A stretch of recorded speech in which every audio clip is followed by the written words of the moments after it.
bienvenidos a un nuevo capítulo de Comunidad AM. Esta vez vamos a conversar con un gran realizador y director del área de ficción que también ha ganado muchos proyectos. Él nos va a contar sobre los trabajos que está realizando y sobre, obviamente, su extenso y amplio currículum. Vamos a conversar hoy con Juan Pablo Arregada.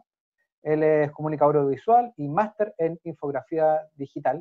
Estudió en el Aula Telemática en Madrid, en España, y se ha especializado en el campo de la postproducción, es colorista digital y además en efectos especiales. Su carrera la ha desarrollado también en series de televisión, como por ejemplo en Pasos de Cumbia del año 2014, que fue ganadora del Fondo del Consejo Nacional de Televisión y que fue transmitida por Canal 13 Cable, o largometrajes algunos como por ejemplo Downhill, Toro Loco, Hayden of the Goon, y también distintos spots publicitarios, virales y corporativos. Dentro de sus piezas audiovisuales en las que él ha tocado dirigir está, por ejemplo, el cortometraje El Contacto, que fue protagonizada por Álvaro Escobar, por Alejandro Fosalva. También estuvo en la realización de I Dream, proyecto también que nos va a contar, donde la participación a cargo de las actuaciones fue a cargo de Luis Uribe, Alex Rivera, y también estuvo presentando actualmente un proyecto que se llama Sidonia, que es parte de una miniserie que es protagonizada por Vivian Detz, Eyal Meyer y Antonia Brosman. Este proyecto también es parte del Fondo Cultura Audiovisual que se adjudicó el año 2019. Juan Pablo, muchas gracias por estar con nosotros, bienvenidos a Comunidad. Gracias, Manuel. Muchas gracias por la invitación. Es difícil incluso hacer un resumen de tu currículum. Trato de hacerlo rápido, pero es muy extenso y luego además nos va a ir comentando muchas de las cosas que ha estado haciendo. ¿Cómo estás tú, Che? Mira, hemos tratado de estar picoteando ahí en todo lo que es la rama audiovisual, pero mira, bien, o sea, del año pasado, súper contentos, digamos, porque veníamos trabajando hace bastante tiempo atrás, incluso lo habíamos comentado contigo cuando nos habíamos reunido, de la búsqueda, digamos, de un fondo que nos permitiera realizar Sidonia, cosa que finalmente, después de varios años de intentarlo, lo pudimos conseguir y obviamente que nos dio un montón de alegría poder, digamos, contar con eso y hacer parte, digamos, realidad el proyecto. Ahora, obviamente que no contábamos con el tema de la pandemia, pero aún así seguimos trabajando por Zoom y obviamente adaptándose a las condiciones, digamos, y a la contingencia. Para que la gente también sepa, para que nuestros profesores, exalumnos y estudiantes te conozcan, tú estás ahora en Chillán, ¿cierto? ¿Eres de Chillán? Claro, ¿No? ahora sí, yo soy de Chillán. Estuve el año pasado y antepasado y bueno, con un trabajo freelance también en Santiago, digamos, casi todo el trabajo es allá. Pero ahora, claro, por el tema, digamos, de la contingencia y a raíz un poquito de también el coletazo, digamos, de lo que fue un poco el estallido, digamos, me vine para acá y hacer la preproducción de Sidonia y la verdad es que por suerte me alcancé a venir unos días antes de que quedara la embarrada, así que pues bien, por ese lado, lo alcanzamos a salvar un poquito. ¿Te parece si vamos a ver parte de los proyectos que he realizado a través de tu reel? Vamos, dámoslo, Vamos a ver revisémoslo y vamos comentando. Vamos a ver el reel de Juan Pablo.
fantástico el reel, hay muchas realizaciones, muchas producciones en el hombro.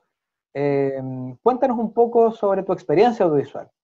¿Cómo ha sido el trabajo, precisamente en lo que hemos visto, el desarrollo de proyectos en Santiago, tu trabajo de ficción, la especialidad que también has trabajado ahora en los efectos digitales?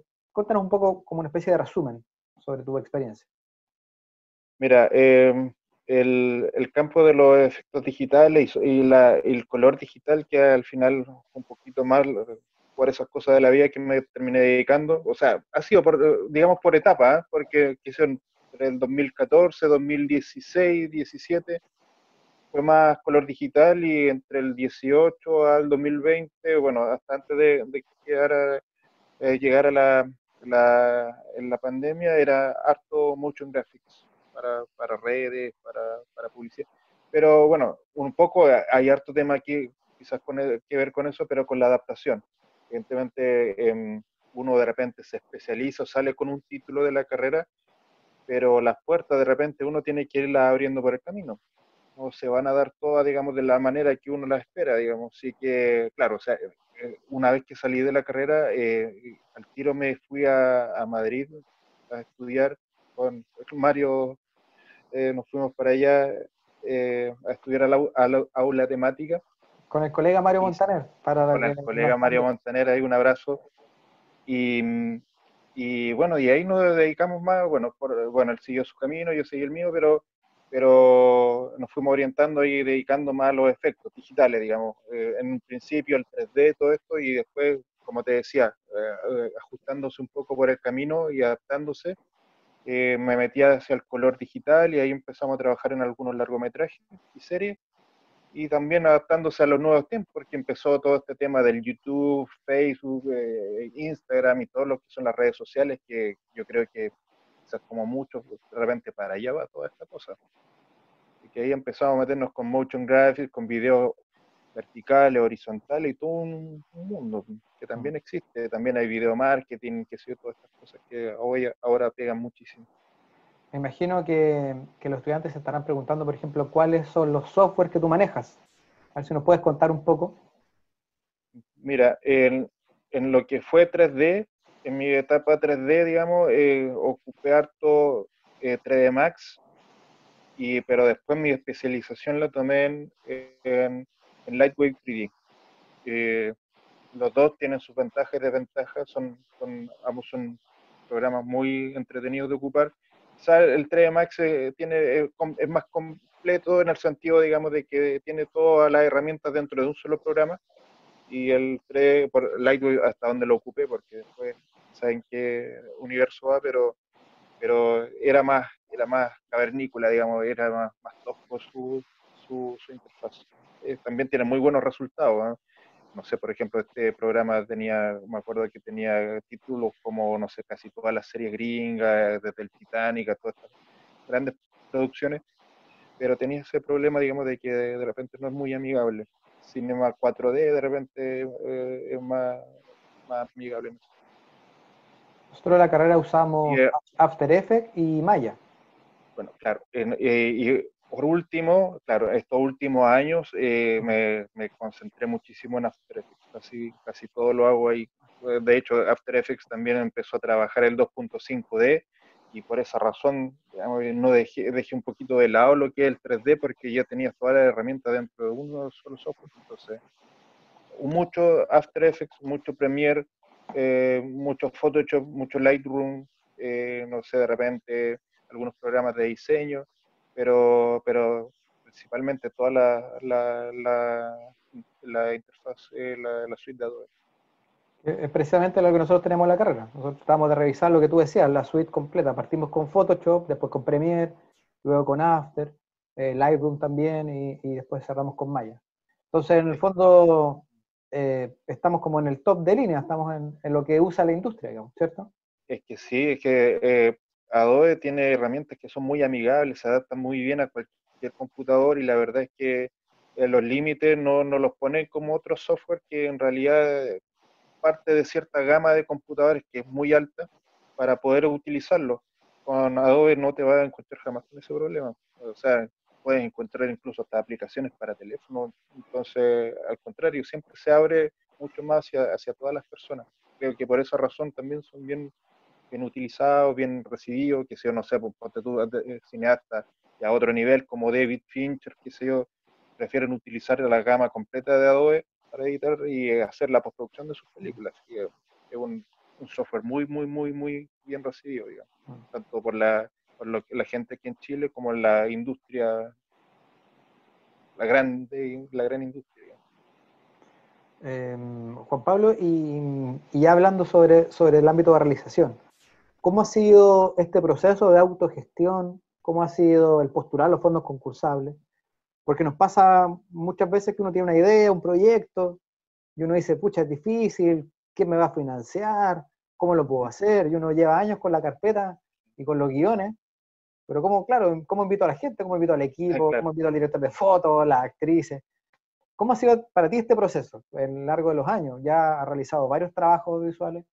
Eh, ¿Cómo es esto de ganarse los fondos, luego participar en los procesos de distribución, ir a festivales internacionales? ¿Que nos puedes contar un poco sobre ese proceso? Mira, Manuel, el tema de los fondos es algo que la verdad es un poquito complejo, pero la verdad es que yo creo que para una persona que es como, por lo menos de mi lado, que es más de región que de la capital, se vuelve un poquito más complejo todavía, pero ensayo-error, así casi equivocándose, aprendiendo, haciéndolo una vez, otra vez. Lo bueno del sistema, digamos, de esto de postulaciones, como el Fondo de Cultura, es que te ofrece la posibilidad de saber en qué te equivocaste. Entonces, te hacen una lista. Por ejemplo, ahora postulamos el CNTV y nos equivocamos en varias cosas, nada que hacer, digamos, y habrá que postular el próximo año, pero en eso consiste, en ir, digamos, presentas tu proyecto, evidentemente investigar bastante al respecto, tratar de conseguir un elenco que llame la atención, partiendo por eso, porque imagínate que, bueno, en el medio que estamos nosotros, muchas de las cosas se ven o se escuchan, pero tienen que ser personas que influyan en el medio, o si no, como clientes no se van a interesar tanto, y en los fondos pasa un poco eso, tenéis que seducirlos con personajes que arrastren público porque a ellos les interesa al final que estas cosas se vean. Entonces partes por eso, después con el equipo, ojalá un equipo que tenga un peso de respaldo que te pueda ayudar a que este proyecto tenga unas bases sólidas de que efectivamente se puede hacer porque tiene un personal que es capaz de hacerlo, y ya después empiezas a despuntar con todo lo que es un libro de arte, no sé, el guión, bien escrito, hay varios detalles, porque por ejemplo la primera vez que yo presenté guiones estaban muy mal hechos. Entonces estaba en un formato que no corresponde. Entonces, la medida que tú te vas postulando y vas aprendiendo también, y eso es importante porque uno de repente tiende a frustrarse porque no sale la primera, la segunda, la tercera. En realidad uno también tiene que tener presente que también hay que aprender. Y esa clave de aprender también es equivocarse. Muy cierto lo que dice, porque cuando a uno le toca escuchar, bueno, también he postulado y también no me lo he adjudicado, pero he participado en Claro. otros que sí se lo han adjudicado, pero como tú dices, muy cierto porque uno lo conversa siempre. Y años atrás, cuando nosotros estudiábamos, yo me acuerdo que los fondos era como el concurso, el llamado, digamos, pero no Claro. había un formato de guión, no había un formato de presupuesto. Entonces cada uno inventaba, digamos, Sí, según lo que creía. Pero ahora además claro, viene todo muy rígido, o sea, hay 8 o 10 formularios, unos de presupuesto, unos de guión, unos de arte, está como ¿cómo se llama? Como muy dividido y está muy clarito. claro. Los formularios de presupuesto se van haciendo con autosuma, te va marcando incluso cuando te falta un dato, cuando tiene un error. eh, pero ahí está un aprendizaje, como tú dices, a veces uno se frustra porque no se lo adjudica a la primera, pero como luego viene la retroalimentación con las debilidades, uno podría después volver a postularlo, hace los ajustes. Claro. Mira, una de las cosas que quizás podría ser tip para, no sé, para los alumnos de la católica y bueno, y para todo en realidad, porque uno lo piensa, de repente dice, oye, ¿sabéis qué? Yo sé hacer postproducción, sé hacer dirección, sé hacer guión, sé hacer efectos, sé hacer, no sé, claqueta, los sonidos, y tú no lo pones ahí porque piensas que está ahorrando, pero el fondo rechazado, o sea, esa cuestión, porque hay especialistas para cada una de las cosas y se ve feo esta cosa del maestro chasquilla, o sea, una comisión de cultura que por muy, o sea, que sea posible de que tú puedas hacerlo, en el fondo para ellos no se interpreta tan bien esa cuestión. O sea, pueden haber muchos Robert Rodríguez, Stephen Soderbergh que hagan todas las pegas casi ellos solos, pero ya son tipos que están en otro nivel, digamos.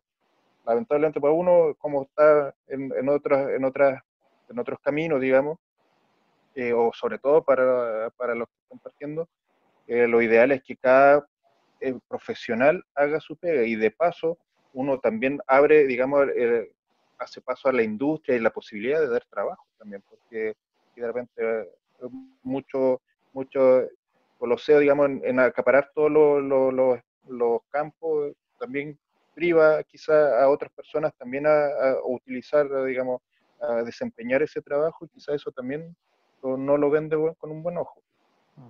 Sí, Puede ser también. muy cierto lo que dice, que es la búsqueda de especializaciones, digamos, de Claro, profesionales entonces destinados exclusivamente para claro, alguna tarea. claro, por ejemplo, yo a pesar de ser postproductor y colorista, tuve que delegar los cargos, qué sé yo. Mira, imagínate, eso era un error de parte de la última postulación, el hecho de que yo apareciera como postproductor. Lo sacamos, me saqué, digamos, en realidad, o el equipo, digamos, que nos ayuda a formular bien estos proyectos, me dejaron a un lado y, y bueno, y fueron detallitos, ¿eh? Tampoco fue que estábamos tan mal, pero ese tipo de detalle influenció bastante la cuestión de la postulación y también poner los valores reales. Por ejemplo, de repente dicen, no, yo sí por 500 lucas haría esta cosa, pero la verdad es que un trabajo tiene su costo y eso tiene que ir. Sí, Porque en el fondo es tu pega, o sea, en el fondo tú estás estudiando para que te paguen lo que corresponde, entonces cuando tengas que poner un valor como este, tienes que poner el valor que tú mismo aceptarías que es el correcto, no puedes poner un valor que no corresponde. Eso lo ven al tiro y también un proyecto que está medio bajito, así, descartado, te lo ponen verosímil al tiro. sí, muy cierto lo que dice, que esto como de tirarse al suelo para que No se ve bien. como sale barato, ojalá quede, y Claro, no funciona así. no funciona así. Lo ideal es que como nuestra pega, digamos, y nuestra tarea, digamos, como profesionales, que esta industria crezca, pero y nosotros mismos le podamos entregar herramientas y de repente esas cosas no sirven, o sea, no funcionan. Puede Sí, ser buena, que si uno hace cosas, de repente uno puede ayudar a algún amigo, qué sé yo, a hacer alguna realización, pero en estos proyectos que no solamente cumplen un sueño una idea, sino que también generan empleo. Entonces, es importante para eso. y precisamente sobre esos proyectos, Juan Pablo, ¿te parece si vemos ahora algo sobre iDream y luego sobre Sidonia? Ya, Tanto el vamos, tráiler como el making of. vamos.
Bueno, hemos revisado los videos, Juan Pablo.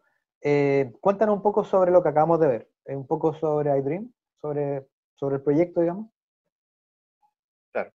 iDream, mira, fue un proyecto que nació de la idea, digamos, de cuando va por todo el camino, digamos, a la alternativa B de seguir todo este protocolo de postulación. En realidad aquí no sé fue autofinanciado, conseguí con amigos, amigos de amigos, profesionales, amigas que nos ayudaron en el elenco, o sea, igual puse un poco de plata, ahí salió plata de mi bolsillo y la puse, pero fue muy poquita, como, no sé, 400, 500 mil pesos, más que eso. Pero nos sirvió para pagar unos gastos mínimos y, y, y autofinanciado, consiguiéndose todo, casi todo, o sea, las cámaras, los focos, lentes, postproducción de sonido, que se hizo en México, la postproducción de sonido, pero todo en base a conocido. Tanta ayuda, digamos, eso te hace generar una especie, digamos, de proyecto que va como una cadena de favores, digamos. Hay cosas que salen más lento, digamos, porque todos estos son favores, como te decía, entonces tú apelas a la voluntad de las personas, no te estoy pasando algo, oye, trabaja, porque no existe el intercambio, digamos, aquí existe solamente la buena voluntad, entonces igual es bonito, digamos, en parte que la gente te acompañe en esta idea, porque son tus sueños al final y un grupo de gente te apaña, pero sabéis que al final todo el esfuerzo y años de trabajo, porque al final este corto que dura 15 minutos, pero tuvimos que trabajar harto porque estos favores se van devolviendo con el tiempo y uno tiene que esperar, no sé, hay gente que de repente se lo toma, oye, ¿cuándo me va a entregar esta cuestión? Pero como te digo, uno depende de la voluntad y el tiempo de otras personas. Entonces, al final resultó un trabajo que funcionó y nos llevamos la sorpresa de que funcionó súper bien afuera.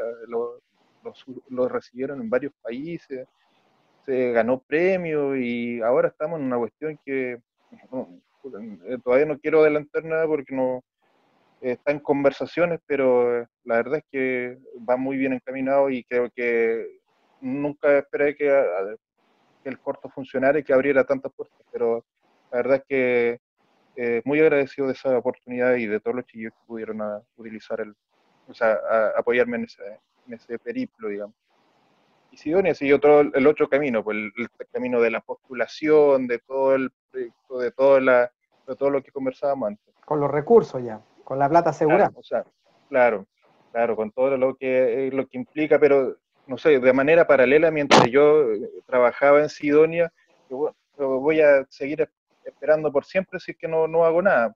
Así que mientras tanto trabajaba, me acuerdo que estábamos grabando Toro Loco con esa peli del Pato Valladares y con Pancho Melo, y ahí armé el equipo, porque me acuerdo que como estaba metido en la película y vi algunos actores, mis amigos, no sé, pues, de camarógrafo, del dueño de las luces, esto de todo, y les conté y le iba contando ahí la historia. Algunos obviamente se entusiasmaron, no pescaron, pero ahí se armó iDream, digamos, Y te y lo tocó pudimos trabajar grabar. además con actrices que venían de Santiago en el medio, haciendo teleseries. ¿Cómo fue Claro, o el sea, proceso también de trabajar con esos rostros? mira, en iDream fue, mira, en iDream no fue tan difícil trabajar con ellos porque nos vinimos un fin de semana para acá, para Chillán. Lo grabamos acá porque grabarlo en Santiago todo es mucho más caro. Entonces, habían algunas persecuciones y todas esas cosas, y aquí en Chillán tenéis todo cerca. Entonces grabamos lo más difícil acá y después nos volvimos a Santiago, pero hicimos cosas que eran en estudio, entonces no teníamos que depender de eso. Y la verdad es que no fue tan complicado coordinar con los actores porque, no sé, porque todo la Belén no era tan famosa en ese tiempo como era ahora. Y Alex estaba en un proceso intermedio y el Luis Uribe venía llegando de Alemania porque es como que se retiró un rato de las teleseries, entonces lo agarré, digamos, en el momento preciso. No sé, en el caso de Sidonia ha sido más complicado porque el elenco eh, son todos gente que tiene harto trabajo, tienen teleseries, obras de teatro, cine, entonces ahí ha sido más difícil, ¿eh? Ahí sí ha sido más complejo. Y Juan Pablo, tus referentes, ¿cuáles son? Esos directores o esas películas que tú dices, oh, yo ojalá hubiese hecho esto, esta minera. ¿Quiénes son tus referentes? Mira, bueno, hay varios, uno podría hablar caleta de rato sobre eso, pero hay películas que te marcan, como dices tú, de por vida, y yo creo que, bueno, tú siempre me conociste fanático de Star Wars, pero, pero también hay algunas que están por sobre eso, incluso porque me encanta Star Wars como dentro del modelo de negocio que se armó y todo el tema de los efectos visuales, pero también hay otras películas que también me han influenciado muchísimo. Y incluso tengo mucho más admiración como Blade Runner, por ejemplo, que realmente me encanta esa película, la encuentro demasiado adelantada para su época. O Hit, de Michael Mann, esta de Al Pacino con Robert De Niro, que encuentro, así, Tremenda película, sí. claro, así demasiado espectacular. Y, y bueno, después ya vendría George Lucas y un montón de, digamos, no sé, David Fincher y un montón de directores más. Hay algunos directores, no sé, que sea como Robert Rodríguez, que si bien no es mi cineasta favorito, pero me encanta mucho su autogestión, la voluntad por sobre el dinero y la manera de hacer como sea una película. Y bueno, él llegó a donde llegó, digamos, haciendo cosas como iDream, dice, juntando amigos, una cámara prestada y un dinero que apareció por allá, si es que había, si no, no lo hacían igual. Entonces, Y antes del hit de los mexicanos, antes de Cuarón, de Toro, claro, no, fue mucho antes, o Rodríguez, sea, mucho claro, antes. claro, Como mucho que la antes. gente olvida a Rodríguez. Sí, y tenés razón, porque Cuarón, no sé, Iñárritu Sí, y, y del y Toro. Del Toro, por ejemplo, eso siempre andan juntos, pero Siempre como hablaban que de la Rodríguez, triada claro, mexicana, pero aparte, Rodríguez 10 años claro, antes. pero este loco, claro, andaba mucho tiempo antes y bueno, hizo el mariachi, yo lo encuentro una película espectacular, o sea, es bien barreta, pero tiene un montón de temas de autogestión, esfuerzo, amor, cariño, ¿cachai? Por el género y pues es digna de admiración, o sea, todo lo que consiguió esa película. O sea, ahora este tipo está trabajando en Mandalorian, ya en otro nivel, o sea, pero así empezó, o sea, en cosas muy pequeñas, sin mucho apoyo, o cero apoyo en realidad, pero yo creo que uno tiene que seguir eso, porque el tipo nunca se dio por vencido y creo que esa cuestión es muy admirable. Mm.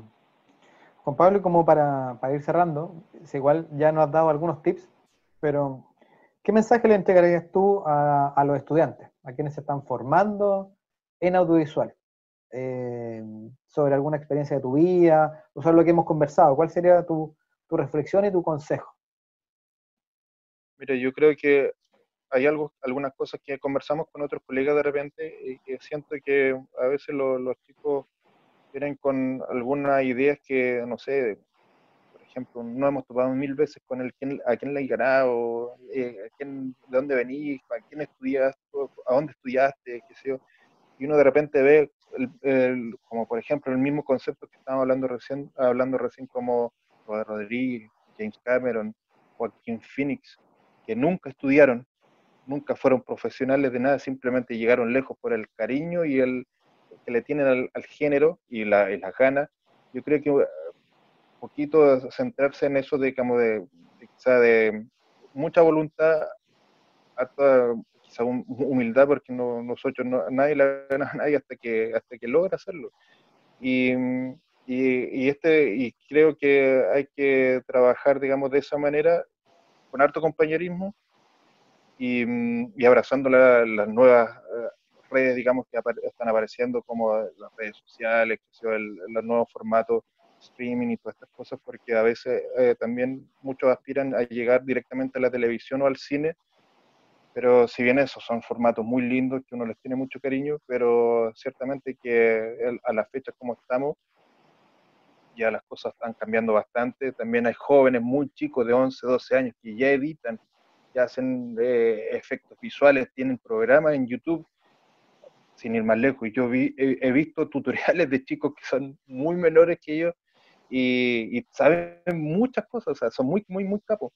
Entonces yo creo que también hay que entender que por ahí de repente va la cosa y, y bueno, y poner atención a eso, siempre estar receptivo a estas nuevas tecnologías y trabajar con harta, como te decía, harta humildad y compañerismo, porque lamentablemente aquí las películas o las las series, televisión, lo que te toque, si bien esos títulos, esos carteles son bien egoístas, dice, no sé, una película de George Lucas, pero son 100 personas las que están detrás de él. Entonces, eh, considerar que hay un equipo que también da todo de sí para que esa visión se pueda cumplir. Que no harta humildad para los chiquillos y ojalá harta tenacidad porque nosotros no estamos en un país industrializado, entonces ojalá aprovechar estos canales, redes sociales y todas estas cosas y tratar de impulsar desde donde están. Ojalá desde Conce, como te digo, desde Chillán, de acá, o de Santiago, si es que se les toca ir, pero tratar de abrir la cancha. Bueno, muy Esa es cierto la lo que tarea para dices. todos. La pasión con la que uno se enfrenta a las ideas y a los proyectos. Sí, Juan Pablo, yo te quiero agradecer el tiempo, la disposición de conversar con nosotros. Sin duda todo lo que nos has dicho nos sirve muchísimo, no solamente para estudiantes, sino también para los que están egresados y nos pueden ver, para los profesores, eh, porque contar la experiencia, digamos, desde acá, desde regiones, a veces no es fácil y tú has logrado obviamente posicionarte y te ha ido muy bien. Así que te agradezco el tiempo de conversar con nuestro programa de comunidad. muchas gracias, Manuel. Un saludo a todos los chicos, un saludo a ti, a los profesionales que trabajan en la Católica, porque son muy capos. Algunos de ustedes fueron compañeros míos, otros son amigos, y la verdad los respeto harto. Así que es una pega bien importante la que están haciendo y también las felicitaciones a ustedes que se dedicaron a la formación, pero es una pega igual de mucha vocación y entrega. Así que también mi respeto a ustedes. Sí, un abrazo. Muchas gracias. Esperemos que nos puedas visitar cuando Obviamente, vamos a cuando todo salir esto después, pase, cuando salgamos de esto. ¿Ya? así es. Un abrazo, Bueno, chiquillo. bueno, nosotros nos despedimos. Gracias, Juan Pablo, nuevamente. Cualquier comentario, consulta, duda, felicitaciones, recuerda escribirnos a nuestro correo dam@ucsc. Yo me despido y nos vemos en un siguiente capítulo de Comunidad DAM. Que estén muy bien. Adiós. Chao, chao.